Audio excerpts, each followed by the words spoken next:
धन्वंतरिये नमः dear friends ना पेरू professor doctor T Venugopalrao Ojas Ayurvedic centre Chikkadpally Hyderabad friends diabetic పేషెంట్స్లో మనకి రకరకాల కాంప్లికేషన్స్ చూస్తుంటాం.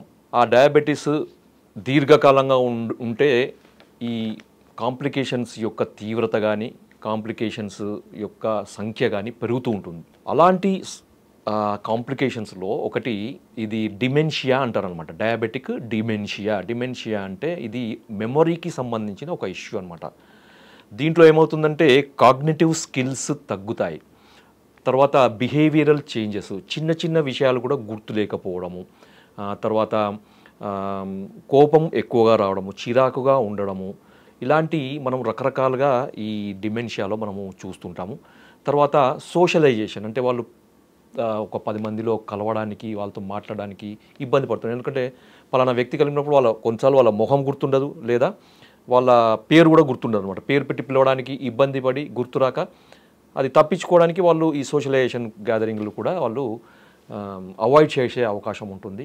తర్వాత వస్తువులను కూడా వాళ్ళు మర్చిపోతుంటారు. అంటే ఇప్పుడు పెట్టిన వస్తువు ఒక గంట తర్వాత కూడా అది ఎక్కడో పెట్టినని రకరకాలుగా వాళ్ళు చాలా ఇబ్బంది పడుతుంటారు అనమాట.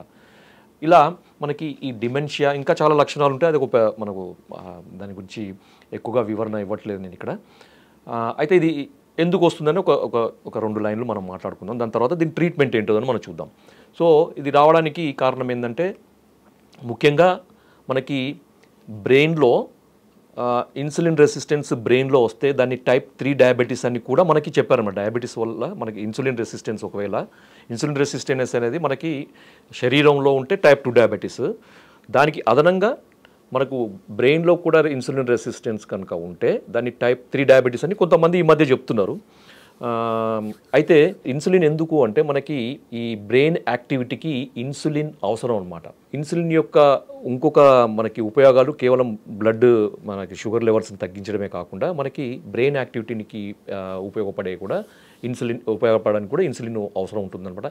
ఎప్పుడైతే బ్రెయిన్లో ఇన్సులిన్ రెసిస్టెన్స్ అనేది పెరుగుతుందో మనకి డిమెన్షియాకి అది కారణభూతంగా ఉంటుంది. ఓకే, దాని తర్వాత ఇంకొకటి omega 3 fatty acids, omega 6 fatty acids అనేవి కూడా తగ్గడం అనేది మనకు ఈ డిమెన్షియాకి కారణం ఉంటుంది. దీన్నే ఆయుర్వేదంలో మనకి వాత పిత్త ప్రకోపంగా చెప్పారనమాట. డియర్ ఫ్రెండ్స్, మనకి ఆయుర్వేదంలో ఈ సమస్యను ఎదుర్కోవడానికి అద్భుతమైన మనకి వైద్య విధానాలు ఉన్నాయి. దాంట్లో మీకు ఒక చిన్న ఎగ్జాంపుల్ లాగా నేను ఇప్పుడు ఒక రెమెడీ చెప్తాను. రెమెడీ అనేది కొద్ది వరకే పనిచేస్తుంది, కాకపోతే మీకు ప్రివెంటివ్గా అందరూ వాడుకోవచ్చు. స్టార్ట్ అయిందంటే మాత్రం ఇది వాడి దాని తర్వాత మీరు ఆయుర్వేద వైద్యులను సంప్రదించి దానికి సంబంధించిన మంచి మందులు ఉన్నాయి ఆయుర్వేదంలో, అవి వాడండి.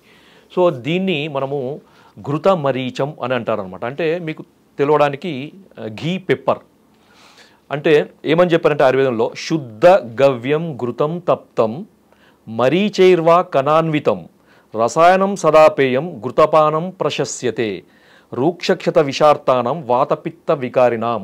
ఈ 4వ లైన్ చెప్తున్నాను, అది చాలా ఇంపార్టెంట్ ఈ సందర్భంలో. హీన మేధ్య స్మృతీనాంచ ఘృతపానం ప్రశస్యతే అంటే ఎవరికైతే ఈ ఇంటెలిజెన్స్ కాగ్నిటివ్ స్కిల్స్ తగ్గుతాయో, మెమరీ పవర్ తగ్గుతుందో వాళ్ళకి, అంటే హీన మేధ్య స్మృతి అంటారనమాట, వీళ్ళకి తగ్గిన వాళ్ళకి ఘృతపానం ప్రశస్యతే, ఘృతపానము ఒక అద్భుతమైన పరిష్కారం అని చెప్పారనమాట. అది కూడా మనకి మనకు మరీచ కణాన్వితం అని చెప్పారు కదా. మరి ఇది ఎలా చేసుకోవాలి అంటే మీరు ఒక 1/2 లీటరు మంచి, ఇక్కడ ఎందుకన్నారంటే శుద్ధ గవ్యం ఘృతం, ఆవు నెయ్యిని మాత్రమే తీసుకోవాలి. గవ్యం అంటే ఆవు, ఘృతం అంటే నెయ్యి. గవ్య ఘృతం అంటే ఆవు నెయ్యిని మాత్రమే తీసుకోవాలి. వేరే నెయ్యిలతోని ఎటువంటి ఉపయోగాలు ఈ సందర్భంలో ఉండవు.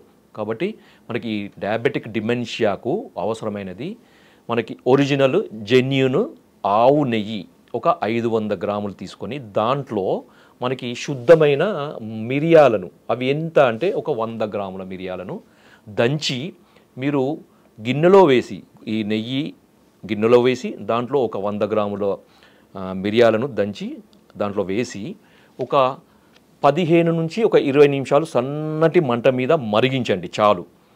దాని తర్వాత దాన్ని వడపోసేయండి. వడపోసి అది చల్లారించిన తర్వాత మీరు ఏదైనా కంటైనర్లో మీరు దాన్ని భద్రపరచుకోండి. ప్రతిరోజు కూడా ఒక వ్యక్తిగత అవసరాన్ని బట్టి లేదా ఒక వ్యక్తి యొక్క జీర్ణ శక్తిని బట్టి, ఆకలి శక్తిని బట్టి మంచి ఆకలి ఉన్న వాళ్ళకి దీన్ని 3 స్పూన్లు ఒక అర గ్లాసు గోరువెచ్చని నీళ్ళు అంటే తాగగలిగేంత వేడి ఉన్న నీళ్ళలో ఒక 3 స్పూన్ల ఈ ఇప్పుడు తయారు చేసిన ఈ పెప్పర్ ఘీని వేసి పరగడుపున ప్రతిరోజు తాగాలన్నమాట. తాగిన తర్వాత తక్కువ ఒక గంట వ్యవధి ఇవ్వాలి. ఎందుకంటే ఘృతము ఆవు నెయ్యి డైజెషన్ కావడానికి కొద్దిగా టైం పడుతుందన్నమాట. సో అంత టైం మనకి ఇవ్వాలన్నమాట. ఇది వ్యక్తిగత అవసరాన్ని బట్టి కొంతమందికి 2 స్పూన్లు అవసరం ఉంటుంది, కొంతమందికి 1 స్పూన్తోనే మనకి ఈ జీర్ణశక్తికి సరిపోయేంత ఉంటుంది. కాబట్టి 1 నుంచి 3 స్పూన్ల వరకు ప్రతిరోజు కూడా తీసుకోవచ్చు. ఎంతకాలం తీసుకోవాలంటే మీకు ఎంతకాలం తీసుకున్నా దీనివల్ల నష్టమే ఉండదు, ఇంకా ఉపయోగాలు ఉంటాయి. ఎందుకంటే మనకి ఆవు నెయ్యిలో ఆవు నెయ్యి అనేది భగవంతుడు మనకు ప్రసాదించిన ఒక అద్భుతమైన ఔషధం అన్నమాట. దాని యొక్క విలువ తెలియక మనకు ఇన్ని రోజులు మనకు ఆయిల్ అని ఈ ఆయిల్ అని తర్వాత కొలెస్ట్రాల్ నెయ్యి కొలెస్ట్రాల్ పెరుగుతుంది మన మీద ఒక తప్పుడు అభిప్రాయాన్ని మనకి క్రియేట్ చేసి మనకు ఈ ఘృతాన్ని మనకి నెయ్యిని దూరం చేశారనమాట. ఇప్పుడు మళ్ళీ తెలుసుకొని మళ్ళీ ఘృతం ఈ ఆవు నెయ్యి వాడండి అని చెప్తున్నారు. ఎందుకు అంటే దీని యొక్క మీద రీసెర్చ్ జరిగిన దాన్ని బట్టి వాళ్ళు చెప్తున్నారు.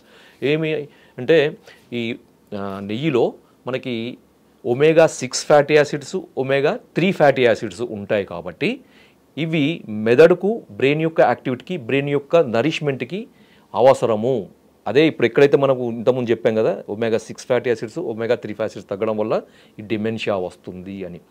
ఫ్రెండ్స్, ఇంకొక అద్భుతమైన విషయం ఏంటంటే చాలామందికి తెలియంది ఏంటంటే మీకు ఒక అపోహ, ఒక తప్పుడు అభిప్రాయం ఏంటంటే డయాబెటీస్ ఉన్న వాళ్ళు ఆవు నెయ్యి వాడొద్దు, ముఖ్యంగా నెయ్యి వాడొద్దు, దాంట్లో ముఖ్యంగా ఆవు నెయ్యి వాడొద్దు అనే ఒక తప్పుడు అభిప్రాయం చాలామందిలో ఉంది.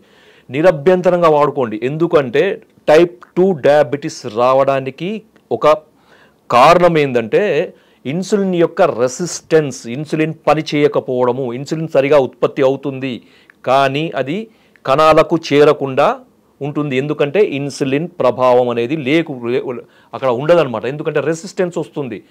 ఈ ఆవు నెయ్యి ఇన్సులిన్ రెసిస్టెన్స్ని తగ్గిస్తుంది అనేది చాలా రకాల పరిశోధనలు తేల్చి చెప్పినాయి అనమాట. ముఖ్యంగా బ్రెయిన్లో కూడా మనకి ఇన్సులిన్ రెసిస్టెన్స్ని తగ్గిస్తుంది. కాబట్టి ఇన్సులిన్ పనిచేస్తుంది, బ్లడ్ షుగర్ తగ్గుతుంది, మనకి మెదడు యొక్క కణాలకి రక్తం ద్వారా మనకి షుగరు అనేది మెదడు కణాలకు చేరి వాటి యొక్క పోషణ సరిగా ఉండి ఈ సమస్య అనేది బయటపడుతుంది. తర్వాత ఇంకొకటి ఈ మధ్య గట్ బ్రెయిన్ యాక్సిస్ అని కూడా చెప్తున్నారు కదా. మనకి గట్కి తర్వాత బ్రెయిన్కి చాలా సంబంధం ఉంటుంది.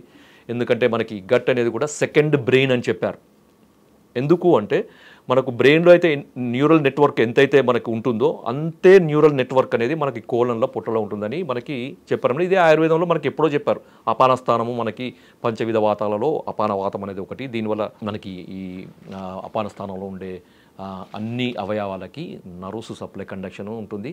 దానివల్ల దీని అపాన స్థానం చెడిపోవడం వల్ల దాని యొక్క ప్రభావం మనకి మెదడు మీద ఉంటుందని, బ్రెయిన్ మీద ఉంటుంది, శిరస్సు మీద ఉంటుందని ఆయుర్వేదంలో కూడా ఎప్పుడో చెప్పారు. సో అది ఇంకా డీప్గా మనం వెళ్ళకుండా గట్ బ్రెయిన్ యాక్సిస్లో మనకి దానికి సందర్భంలో మనకి కోలన్ చెడినప్పుడు అంటే గట్ చెడినప్పుడు దాని ప్రభావం మెదడు మీద కూడా పడుతుంది. కాబట్టి ఘృతపానం తీసేయడం వల్ల అంటే ఈ ఆవు నెయ్యి తీసుకోవడం వల్ల ఏమవుతుందంటే ఈ ఆవు నెయ్యిలో ఉండంటే నేను సైంటిఫిక్గా చెప్తున్నాను, ఈ బ్యూటరిక్ యాసిడ్ అనేది ఉంటుందన్నమాట. ఈ బ్యూటరిక్ యాసిడ్ ఏం చేస్తుంది, అది మిగతా ఫుడ్ సోర్సెస్లో దేంట్లో కూడా ఇంత మోతాదులో ఉండదు. ఒక్క ఆవు నెయ్యిలో అన్నిటికంటే ఎక్కువ పరిమాణంలో మనకి ఈ బ్యూటరిక్ యాసిడ్ ఉంటుందన్నమాట. ఈ బ్యూటరిక్ యాసిడ్ ఏం చేస్తుందంటే ఈ గట్ యొక్క లైనింగ్ని, పొరని అది సూదనింగ్ చేస్తుంది, కాపాడుతుంది అనమాట. తద్వారా ఏంటంటే మనకి గట్ హెల్త్ అనేది అద్భుతమైన పనితీరుగా మెరుగవుతుందన్నమాట. తద్వారా ఏంటంటే మనకి జీర్ణశక్తి అనేది సక్రమంగా జరిగి మనం తీసుకునే ఫుడ్ ద్వారా వచ్చే ఈ పోషకాలన్నీ కూడా మనకి బ్రెయిన్కి అందుతాయి. సార్ మరి ఇంత చెప్పారు కదా, మరి ఇది సమస్య తీవ్రత ఎక్కువగా ఉన్నప్పుడు, డిమెన్షియా అనేది చాలా తీవ్రతగా ఉన్నప్పుడు ఏంటంటే వాళ్ళు సొంత పేరు కూడా మర్చిపోయే పరిస్థితి ఉంటుంది, సొంత పనులు చేసుకోవడానికి కూడా ఇబ్బంది ఉంటుంది. వాళ్ళకి ఒక అసిస్టెంట్ ఎవరైనా తప్పనిసరిగా వాళ్ళు ఎంబడి ఉండాల్సిన పరిస్థితి ఉంది. సో అలాంటి వాళ్ళకి మరి ఆయుర్వేద మందులు ఇంకా మెరుగైన ఆయుర్వేద వైద్యం కానీ ఉన్నాయంటే ఉన్నాయి, తప్పకుండా ఉన్నాయి. దాంట్లో మనకి కొన్ని మూలికల్లో మనకి స్మృతి మిత్ర వటి, ఫ్రెండ్స్ గుర్తుపెట్టుకోండి లేదా రాసుకోండి. పెద్దవాళ్ళు ముఖ్యంగా 70 సంవత్సరాలు దాటిన వాళ్ళలో మనకి ఈ సమస్య ఎక్కువగా బాధిస్తుంది. చూసే వాళ్ళకు కూడా ఇబ్బంది అనిపిస్తుంది.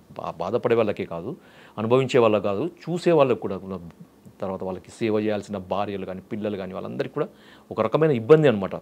వాళ్ళకు కూడా ఎంతోమంది అంటే వాళ్ళ జీవితంలో ఎన్నో కష్టాలు పడి ఎన్నో పిల్లలకు పెళ్ళిళ్ళు చేసి బరువు బాధ్యతలు అయిపోయిన తర్వాత ఒక ప్రశాంతమైన జీవితం గడుపుదాం అనుకునే సమయంలో ఇలాంటి సమస్య వచ్చినప్పుడు చాలా ఇబ్బందికరంగా ఉంటుంది, చాలా ఎంబరాజింగ్గా ఉంటుంది చూసే వాళ్ళకైనా కానీ సేవ చేసే వాళ్ళకి కానీ. సో అలాంటి పరిస్థితిలో ఉన్న వాళ్ళకి ఈ స్మృతి మిత్ర వటి, మళ్ళీ చెప్తున్నాను, స్మృతి మిత్ర వటి. స్మృతి అంటే మనకి మెమొరీ పవర్, లేకపోతే కాగ్నిషన్ స్కిల్, తర్వాత మనకి ఇంటెలిజెన్స్, వీటన్నిటినీ కూడా స్మృతి కింద తీసుకున్నారనమాట. ఈ స్మృతికి మిత్రం అంటే మనకి అనుకూలంగా ఉండేది, ఒక సహాయకుడిలాగా, ఒక స్నేహితుడిలాగా మనకి సహాయపడేది, దోహదపడే ఈ స్మృతి మిత్రవటి. అది మేము మా ఆయుర్వేద వైద్యుల యొక్క టీం దాన్ని తయారు చేయడం జరిగింది. ఇది బయట ఎక్కడా దొరకదు, ఏ కంపెనీ ఇది తయారు చేయదు. మీరు ఎవరైనా కావాలంటే నా కాంటాక్ట్ నెంబర్ తీసుకొని నాకు కాల్ చేయండి, అది నేను పంపేయగలుగుతాను. వాడండి.